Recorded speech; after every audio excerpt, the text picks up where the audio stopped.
So, in today's lesson, we're going to be really deconstructing the genre of the play. And to do this, we're going to be looking at three different elements. The first is the modern dramatic play. So, what are some of the elements of this genre, and how is this genre defined? Secondly, we'll be looking at the elements of plays in general. So, what are some of the different techniques and structures used by the composers? Thirdly, we'll be looking at understanding dramatic techniques, and we're going to be looking at those specifically and looking at some examples in actual plays which you could be able to trace. So, let's start by looking at theatre as a text type. You're probably not that familiar with theatre as a text type. You've probably been looking a lot at books and films and poems, the more traditional text types. As a result, dramatic plays are often unfamiliar when you're entering this unit, and that makes them a little bit hard to interpret. Less awareness about a text type may make you think it's a difficult text type, but as we'll come to show you in this video, this isn't necessarily the case. Just because a text type is a little bit more unfamiliar doesn't mean that through learning the techniques surrounding it, that it can come to be really easy and really simple, just like any other text you'd be studying. So, we are going to be familiarizing you with the different concepts that are involved in this genre. So, not only looking at the techniques, but also looking at things like structures and the elements of plays in order to really get you to a level where you're familiar with this text type and you understand how to move forward. So, let's look at the features that define a play. So if you are asked to define what a play is, these are some of the things that you would really need to be thinking about. So firstly, a play is a form of literature written by a playwright. So you don't necessarily say the author wrote a play, you say the playwright wrote this. Additionally, plays are going to be involving scripted dialogue between characters and also individual reflections. So we'll be looking at this and explaining it more a bit later in this video. But basically what I mean by this is that plays are a combination of characters talking and having conversations, and also characters doing monologues, which are basically characters reflecting as an individual through a longer, more significant speech. So we'll be looking at these elements later in the video. Plays are also intended for theatrical performance rather than to be read like a book. So the plays and the authors of plays weren't actually written so that you can sit down with the book and read the play. You can certainly do that, and that's often what your teacher will be asking you to do. However, you always have to keep in the back of your mind that plays were written in the first place to be performed on stage.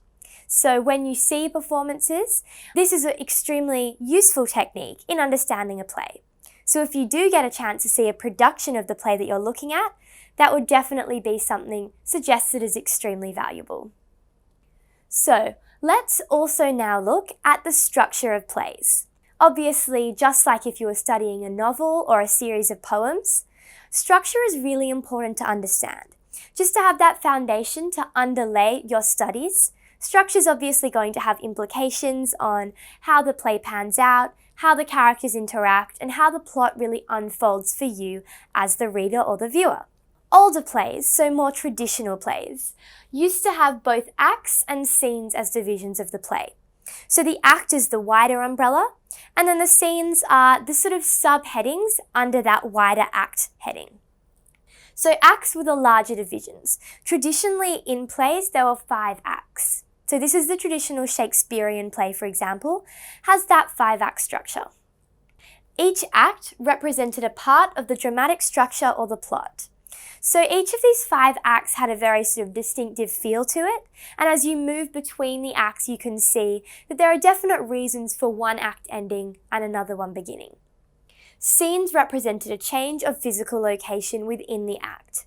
So the acts obviously are covering the same sort of themes and the same sort of elements of the plot, and the scenes are just allowing the characters to be in different locations when that happens. So moving from the castle to the forest would be a change of scene.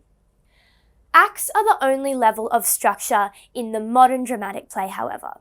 So once we get to the modern play, we really see a change in that sort of level over time. No longer are we looking at techniques where acts and scenes govern the play, but instead acts as one type of technique came to actually structure the play. So that subdivision of scenes isn't there anymore. Additionally, in modern plays, some plays are quite unstructured without division at all. So you could actually be asked to study a play without any division, that's just one huge blob of conversation and monologues and directions without that being broken up. So that's going to be more likely if it's a short play, it may not be structured in that way. Modern plays are also commonly 3-act plays, so that's extremely important when looking at the structure of the modern play. There are also, however, deviations from this 3-act structure.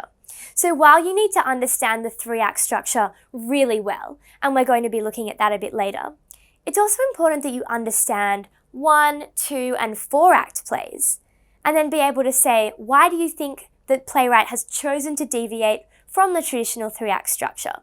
What implications does that have on my study for the play? So we're going to be looking at these sorts of ideas. This choice is significant.